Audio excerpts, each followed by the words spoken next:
Saya boleh sedikit bertanya, Pak Joshua Tewu, Pak JT? Oke.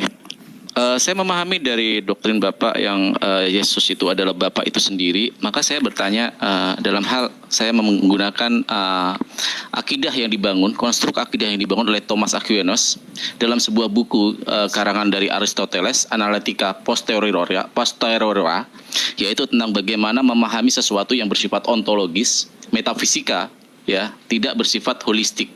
Nah, kalau kita kaitkan dengan pemahaman Bapak yang mengatakan Yesus itu adalah Bapak itu sendiri, bagaimana dengan ayat yang mengatakan bahwa Yesus tidak lebih besar daripada Bapak itu sendiri dan yang lebih besar adalah Bapak. Artinya kalau kita pahami secara logika, bagaimana mungkin dirinya yang disebut sebagai Bapak itu dia tidak bisa ya menjadikan lebih besar daripada dirinya sendiri. Ini secara logis. Yang kedua, saya akan taruh keimanan saya tidak memakai parameter pemahaman dari keislaman, tapi saya memakai parameter dari kekristenan itu sendiri. Ketika adalah Bapa itu sendiri, bagaimana ketika ada yang menghujat Yesus masih bisa diampuni dan yang menghujat Roh Kudus tidak bisa diampuni? Bukankah Roh Kudus itu adalah Yesus itu sendiri dan Yesus adalah Roh Kudus itu sendiri? Nah, di sini akan terjadi ambiguitas yang tinggi dalam pemaknaan bagaimana melogikakan pengampunan sebuah dosa, penghujatan yang sama, sosok yang sama, tetapi ternyata tidak bisa dilakukan ketika menghujat Roh Kudus. Bukankah Roh Kudus itu adalah Yesus itu sendiri? Silakan. Hanya aku jawab aja. Yang dimaksud menghujat Roh Kudus ya seperti kayak si Farhan ini atau Bang Juma yang menolak Roh Kudus. Beda. Oke, langsung saya pamit aja. Pak Tew, saya pamit dulu. Jangan lupa untuk di follow back saya, Bang Bersera dan Persadakan. Oke, Bang Kendi, terima kasih, Bang Bersera. Jadi ya oke Pak Billy. Jadi menghujat Roh Kudus itu maksudnya yang tidak, ya kayak contoh Agustan, ya itulah kayak begitulah. Saya sih nggak terlalu akademik lah ya. Soalnya saya juga lagi di jalan gini. Jadi aku bilang contoh, misal kayak Agustan, ya kan, dia udah menghujat Roh Kudus itu. Dosanya nggak akan diampuni kecuali si Agustan bertobat. Bang Kedi, mungkin kita bisa nanti berdua sendiri. Saya lebih kepada ranah bahwa pemahaman Yesus adalah Bapa dan Roh Kudus itu sendiri, artinya dia adalah sosok yang satu. Betul Pak Joshua Tewu ya, pemahaman dari doktrin Bapak. Nah, ketika sosok yang sama dalam sebuah entitas yang berbeda, saya tidak menggunakan identity di sini, tapi saya menggunakan entity di sini. Bukankah berarti itu adalah berlawanan? Karena ternyata menghujat Roh Kudus itu tidak diampuni, sedangkan menghujat Yesus bisa diampuni. Bukankah itu adalah sosok yang sama? Saya kasih analogi gini. Saya potong sedikit supaya nggak terlalu jauh. Bahwa sosok yang sama itu yang salah. Beda. Sosoknya beda. Karena gini, kita ada benang merahnya, Bang. Kalau kita bicara duinatur Yesus, atau saya pakai istilah dikotomi Yesus, semacam keduaan Yesus, satu pihak dia adalah Tuhan, satu pihak dia adalah manusia. Nah, kita harus bedakan ini ketika dia berbicara apa, itu berbicara tentang bagaimana gitu loh.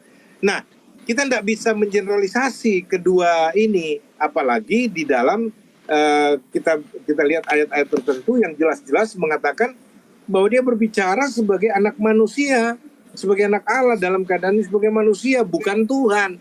Nah, termasuk kenapa manusia di satu pihak bisa menghujat Yesus tidak dikutuk dan tidak mengalami dosa kekal ketika itu?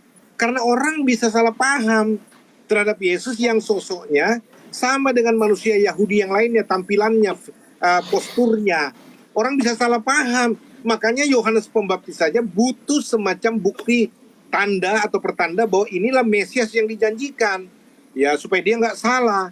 Ya, dengan hadirnya burung merpati yang menandakan hadirnya Roh Kudus untuk mengurapi dia pada waktu itu. Bukan Roh Kudus adalah burung merpati, merpati adalah Roh Kudus, bukan. Itu penanda. Termasuk ketika di hari Pentakosta, Bang, itu Roh Kudus yang dijanjikan itu yang akan menyertai pasca karya Yesus yaitu sekarang ada eranya Roh Kudus sebagai Sang Immanuel yang tergenapi untuk menyertai manusia yang percaya sampai kepada kesudahan zaman dengan tidak pernah membiarkan apalagi meninggalkan. Itu dia perlu tanda, Bang. Bagaimana orang tahu bahwa inilah Roh Kudus? Karena roh itu tidak terlihat, invisible.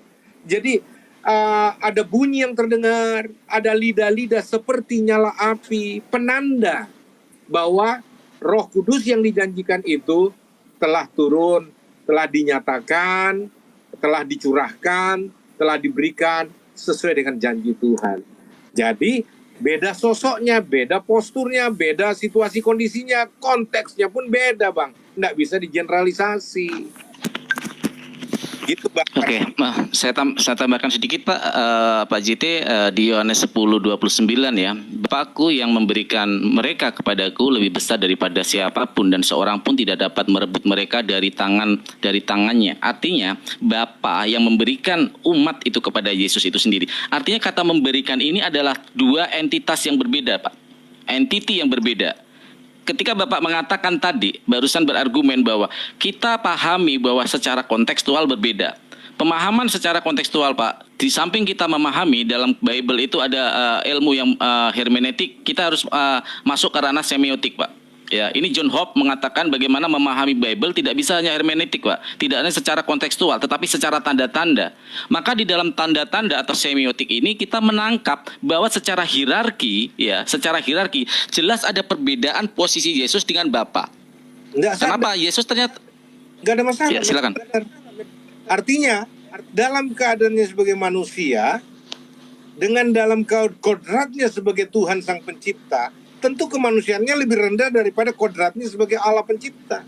Yang kita panggil Bapa, yang dia panggil Bapa. Nggak ada masalah, bro. Itu yang saya bilang, makanya dibedakan secara duinaturnya. Gitu loh. Oke, duinatur. Artinya ketika Yesus menjadi manusia, apakah Bapa yang di atas masih ada? Bukan Yesus jadi manusia, ini kesalahpahaman teologis, kesalahpahaman.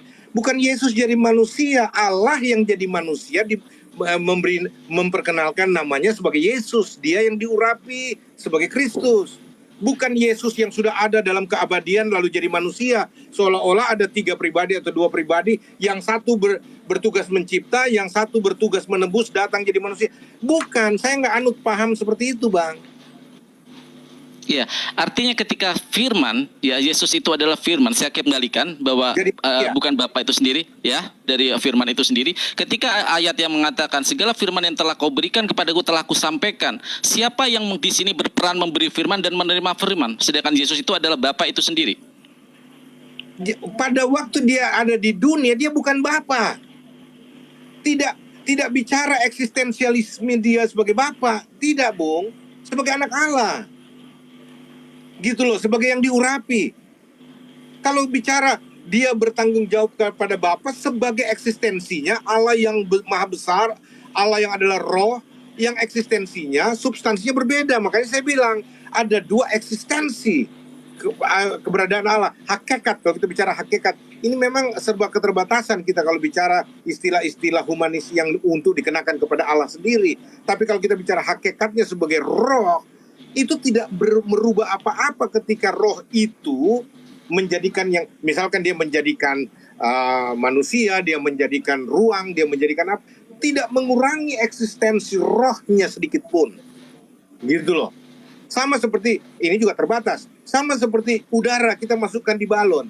Tidak akan mengurangi atau menghilangkan udara di luar balon, gitu loh, Bang. Dia hanya mengenakan tubuh manusia. Dan dia datang dengan misi khusus. Dan dalam keadaan mengenakan daging itulah dia mempersembahkan satu korban yang tidak mungkin bisa dipenuhi oleh manusia jasmania dari keturunan Adam, gitu. Nah, itu sebabnya saya selalu bicara ini, Bang Farhan, pisahkan secara kontekstual Yesus sebagai manusia dan sebagai Allah. Pada waktu dia 33,5 tahun dalam keadaannya manusia, dia menanggalkan seluruh kealahannya. Dia bukan Bapa. Dia adalah anak manusia yang bertanggung jawab kepada keberadaannya sebagai Allah Bapa.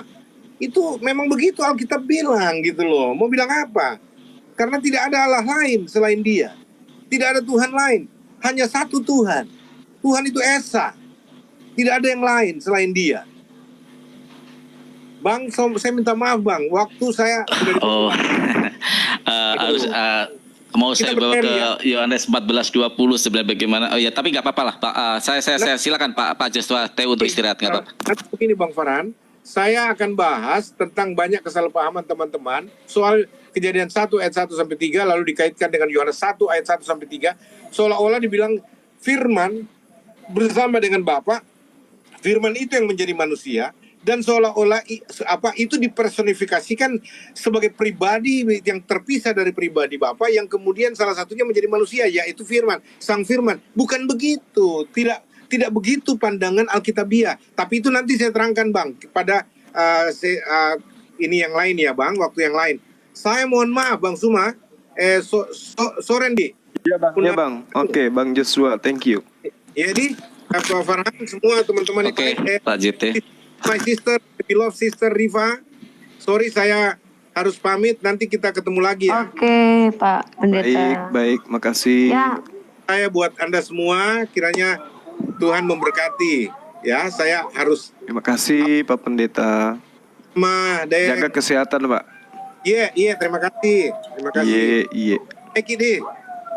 Iya. iya Pak, iya Pak.